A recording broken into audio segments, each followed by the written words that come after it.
వారు మందిరావరణాలు లేక వారి ప్రజలకు ఏమాత్రము కూడా బలులు నైవేద్యములు ఆ యొక్క మొక్కుబులను వారు చెల్లించినప్పుడు వారికి సహాయము చేయ యాజకులు లేరు. కాబట్టి దుఃఖాక్రాంతులైపోయి ఉన్నారు.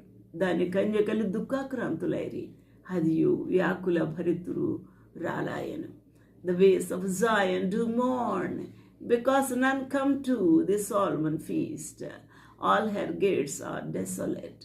Her priests sigh, her virgins are afflicted, and she is in bitterness. ఎంత బాధగా వేదనగా ఉంది. దాని విరోధుల అధికారులయ్యారు, దాని శత్రువులు వర్ధిల్లుచు ఉన్నారు. దాని అతిక్రములు విస్తారమని యెహోవా దాన్ని శ్రమపరుచుచున్నాడు.